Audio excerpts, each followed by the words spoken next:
And with that, we welcome you into lcpioneers.com live, presented by PioStream, on the air Tuesday through Friday, 11:30 a.m. Pacific time on Facebook Live. You can also access the show on demand at youtube.com/lcpios, keeping you connected to student athletes, coaches, members from the Lewis and Clark College community, and other aspects of the Lewis and Clark College experience 4 days a week. We appreciate you being with us. As we said at the top, it is our Thursday show. I am Ryan Goff. I am the play-by-play voice and director of athletic communications for Lewis and Clark College. We're the Pioneers out of Portland, Oregon, and a member of the NCAA's Division III level.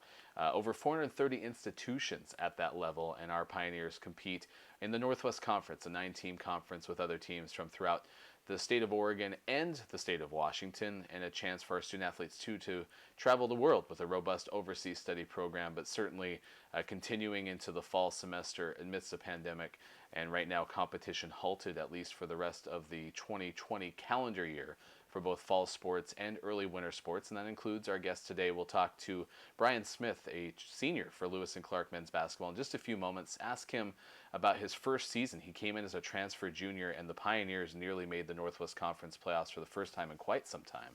It was a really exciting year, but I'm excited to hear what Brian remembers about it too, and then just get a feel for how things are going right now on top of the pandemic. Currently, the Pacific Northwest, the state of California, Idaho and Montana just fighting off some fires. The smoke continues to linger. The air quality right now is poor throughout the western part of the state. So we'll ask him how he's holding up, how his teammates are holding up too, and trying to get into the swing of things, and also get a look into what the fall is going to look like from an athletics standpoint for men's basketball. All of those topics ahead in just a few moments when we bring him in. I do invite you to get in touch with the show, though. You can do so through our Facebook Live comments, as well as via email, sports@lclark.edu. Easy way to get a hold of us as well. Our social media, you can find us not only on Facebook, but also on Twitter and Instagram, LC Pioneers on both of those. And as I mentioned too, we continue to update our playlist on YouTube. Thanks to everyone who's been watching videos there, subscribing certainly, as we are looking forward to doing some more stuff with our YouTube page. And that includes during the course of the rest of this season.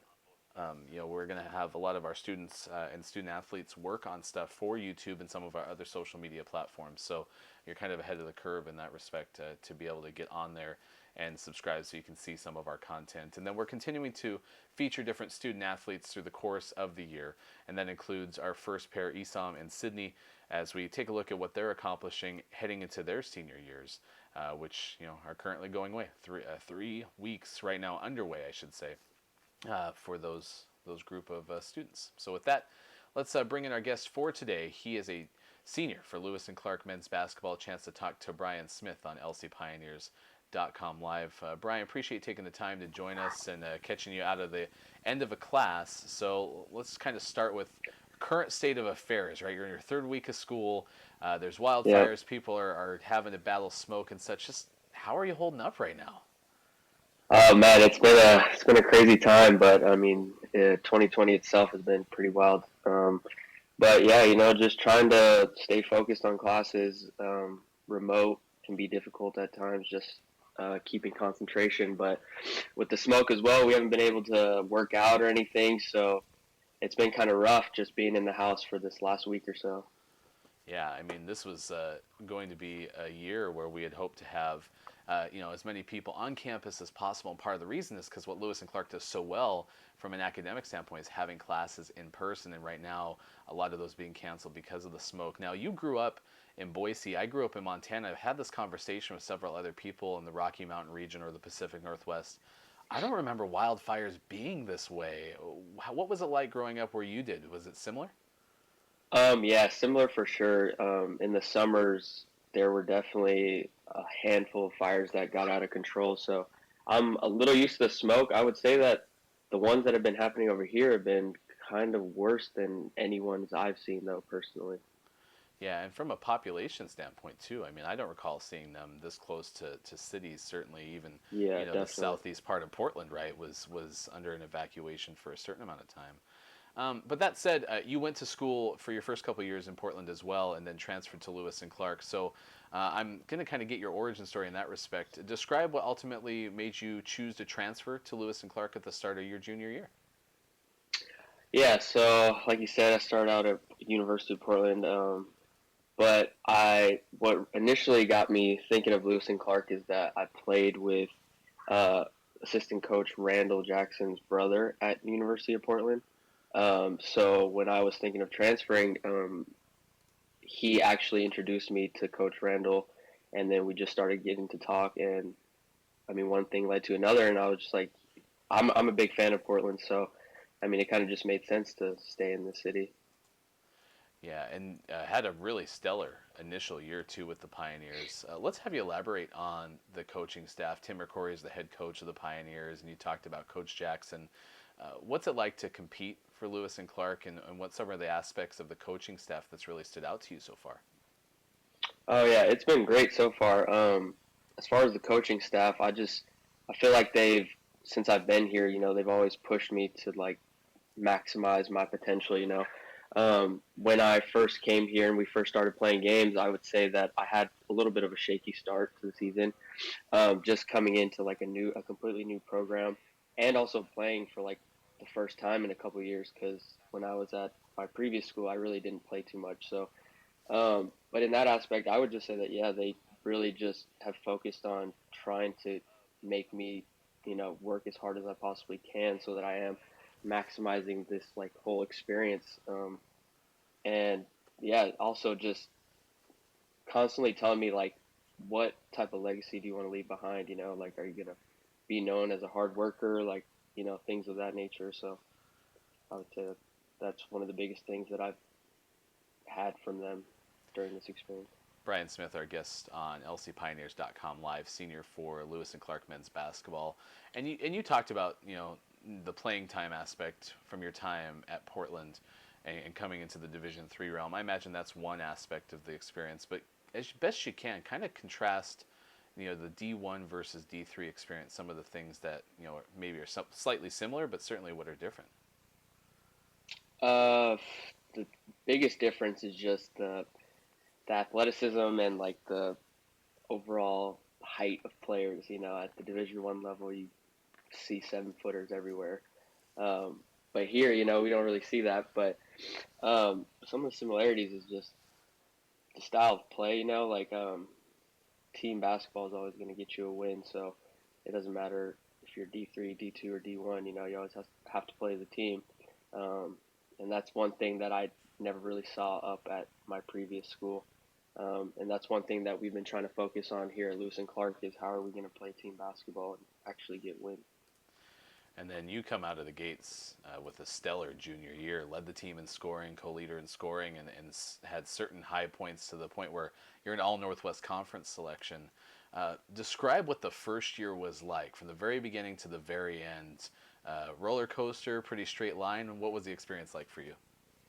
Yeah, for me personally, like I mentioned earlier, I had a little bit of a rough start to the season.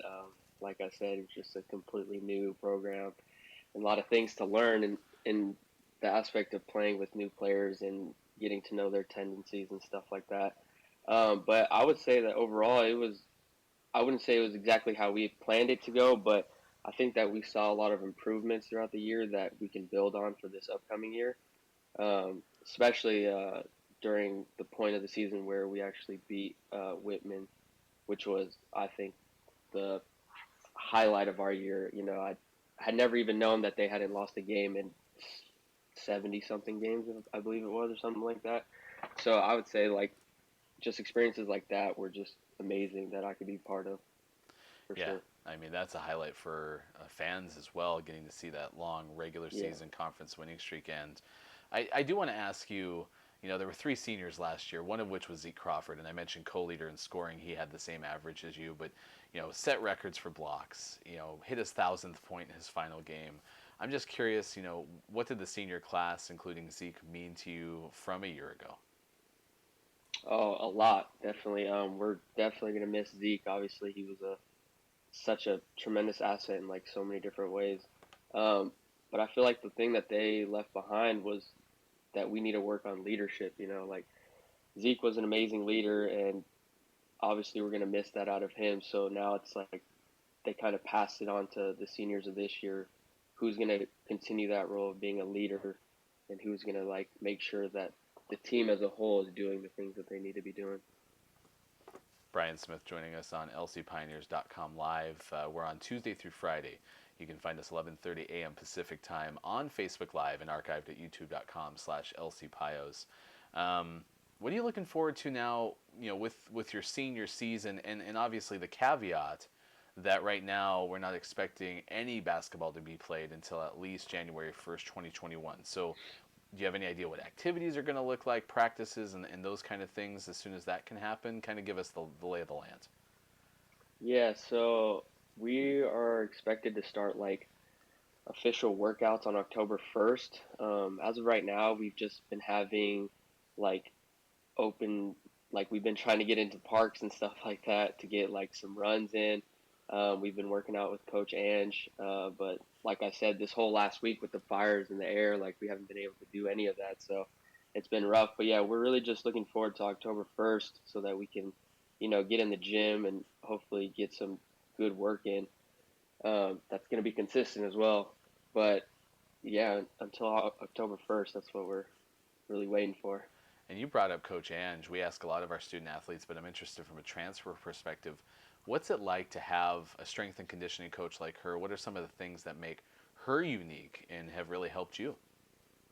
Yeah, just her workouts themselves, I feel like it's really valuable to have a strength and conditioning coach, but also one that's just organized. She has a lot of teams that she has to build programs for and things like that. So, when she's in the weight room with us, she's constantly pushing us. So, like, that's just big for us because I already know that she has a lot of things going on.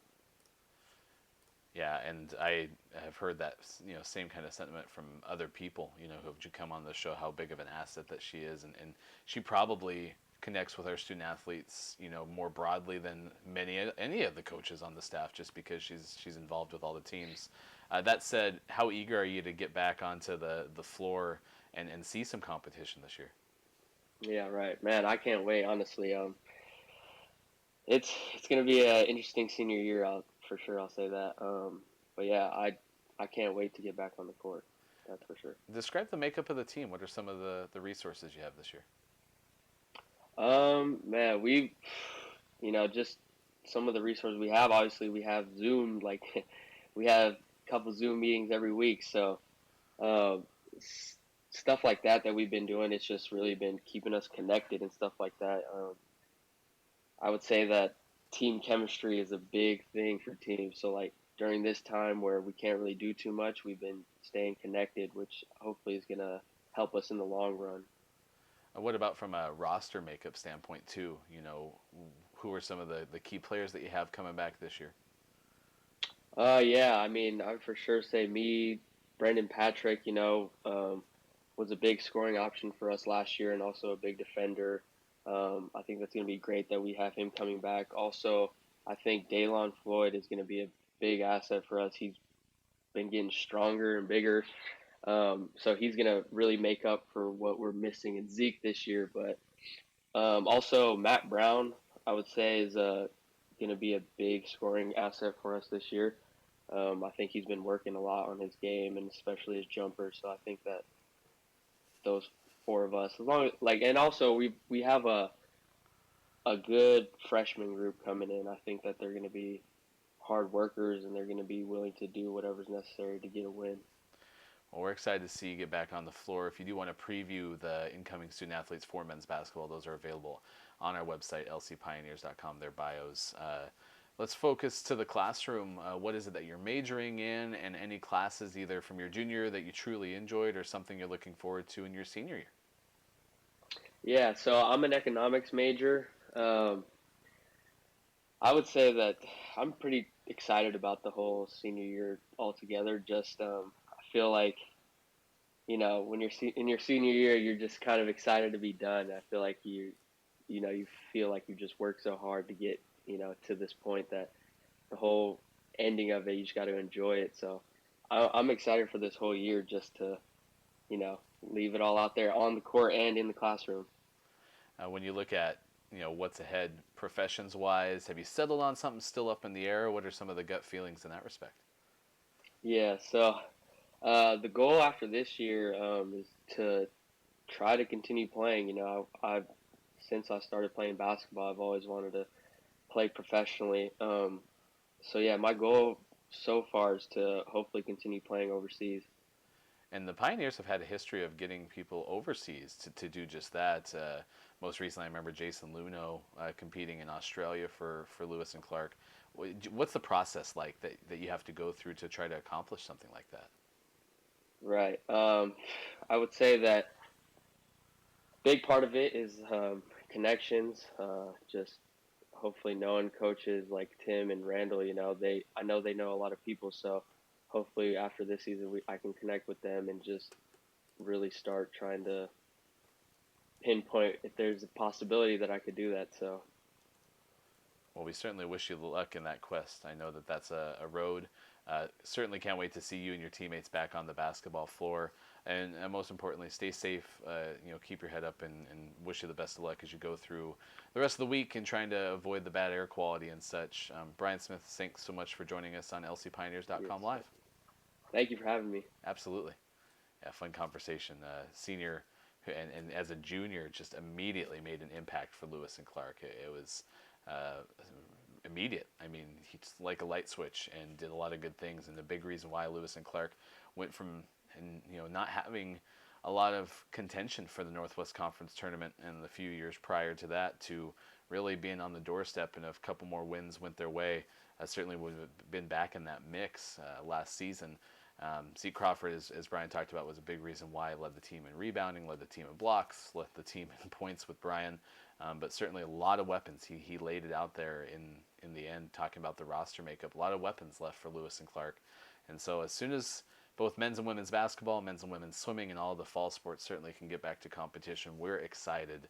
But it was fun to catch up with him and get an idea of what his road to Lewis and Clark was like and just how everyone's holding up right now, because sometimes that's not the easiest question. The how are you is not necessarily what it was in past times. So thanks for Brian kind of giving us a feeling for how things are going for him.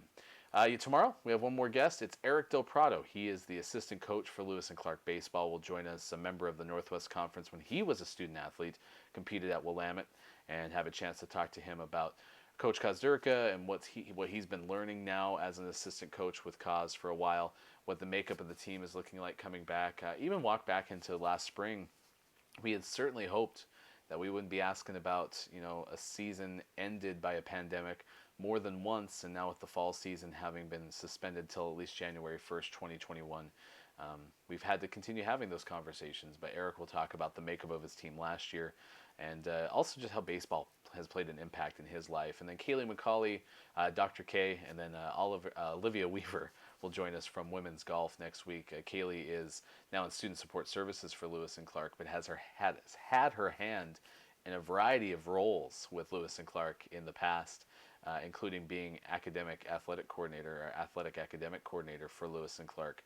Was her original role with the Pioneers. So she's been in athletics. She's a former student athlete herself.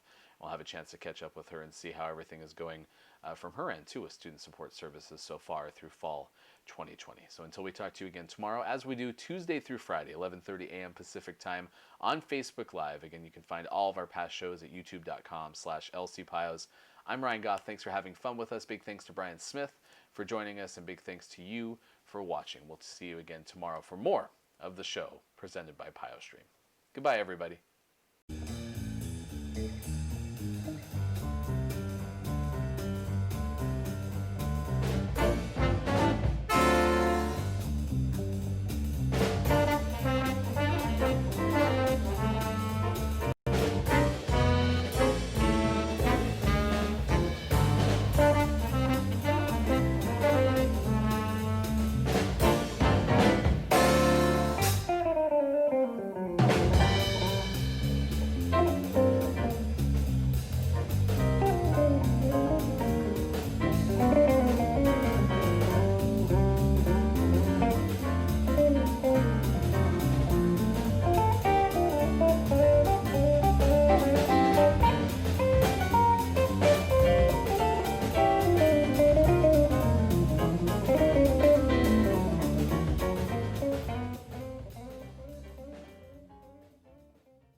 I'm Ann Bentley. I'm an associate professor of chemistry, and in this research group, I supervise the 2 students working in the Rogers program this summer in our lab. The brown bag experience is a good chance for students to get experience presenting their work that they've done in the lab, especially to an audience that's not technical. What's intriguing about the brown bag experience is it incorporates all of the Rogers program. So I'm able to hear people in the psychology department and what research they're doing, but it also gives us the opportunity to share our research with the greater science community at Lewis and Clark. And for incoming students, the summer program is really beneficial for getting opportunity in research. So I've had the opportunity for research in the past, but other students may not have the same opportunities. So it's nice to work in a professional lab setting and potentially have the opportunity to publish a paper, which looks really good moving on into doing professional research out in the field. The students grow a lot during the summer in their ability to learn the techniques and apply the techniques and suggest their own ideas for what could come next and interpret their data. It's just a big, usually if they haven't done research before, they learn a lot in that short period of time.